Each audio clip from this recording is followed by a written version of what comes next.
We're in my family's homestead property near Oakville, Washington, in a stand of red alder that we've been managing since we bought the property over 20 years ago.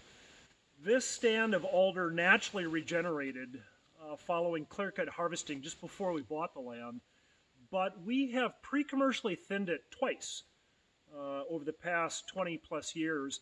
And I want to take you through the same stand assessment process that I just talked about and apply that to this forest. So again, starting from the very beginning, looking at the species composition, in this case, this particular stand is obviously hardwood dominated or dominated by red alder. However, scattered through this stand are some similar age Douglas fir. There are some older hemlock, there's some older red cedar, but by and large, I would consider this to be a hardwood dominated stand.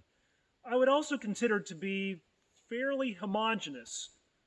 It is an even age stand. All of these alder are about 23 years old. Again, it's 90% or so stocked with alder, which, and a single cohort, which to me puts it into a little more of a homogeneous condition. Looking at the stocking density in here now, again, keeping in mind that this has been thinned twice, the stocking density is around 200 trees per acre. If we were to look at a stand density guide for red alder, looking at the average diameter in here, it's about 8 inches in diameter. This alder ideally should be thinned, or we should be managing it somewhere between 200 and 260 trees per acre. So we've thinned it to the lower end of that spectrum. The age, as I mentioned, is about 23 years old. Looking at the canopy of the forest, looking at the strata of the canopy, it's a very simplified canopy. Again, a single cohort of alder, so there's not much canopy complexity.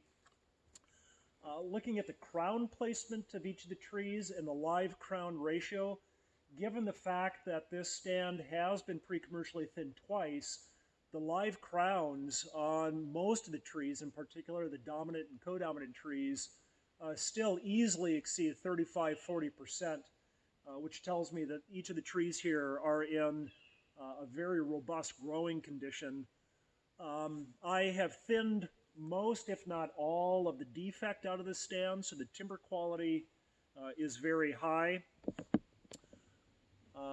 Looking at forest health factors in here, I'm not seeing any obvious signs of poor forest health. There's no signs of disease, no signs of pests. There are no invasive species in the understory. The dead trees in here, anything that is dead are trees that I left behind that had been killed off from canopy suppression. They are subordinate trees, so I've just left them for what marginal value they might provide to wildlife. Looking at the understory composition in here, given again that this is a hardwood canopy and therefore very porous, and that it's been thinned out, there is a pretty lush understory. Now, even though it's lush, it is dominated by largely 3 or 4 species. We have sword fern, there is red elderberry, stinging nettle, there's red huckleberry, I see some hazelnut back there, but that's about it. It's even though it's lush, it's a fairly simplified understory. Plenty of light coming down through the relatively open or just porous hardwood canopy, and that's what's supporting the dense understory layer in here. Wildlife habitat. There are a number of old stumps in here that are going to provide habitat at least for insects, which will bring in small mammals that feed on the insects, bring in birds. There really are no what I would consider to be functional snags in here, snags that are 12 inches in diameter or larger. That's just an artifact of this being a young stand. So I would say that the wildlife habitat component is is pretty minimal. I mean, you've got some browse in here. There are some berry-producing and nut-producing shrubs that will provide forage for wildlife. But as far as structure for wildlife, there's no big down logs. That's very much simplified.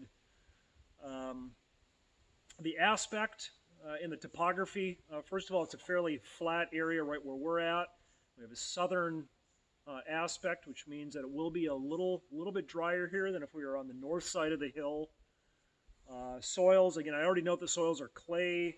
Looking at the nettles and the fact that this is dominant to alder tells me that the soils here are a little wetter than they are higher up on our land. Timber quality, all the trees are nice and straight, good diameter, good growth on them. So this stand, I think, is in a perfect position to just be let grow until we get the diameters up to a harvestable size, which I'm aiming for somewhere around 14 to 16 inches diameter at breast height. And given the growth rates on these trees, that'll probably take another 5 to 8 years, not long.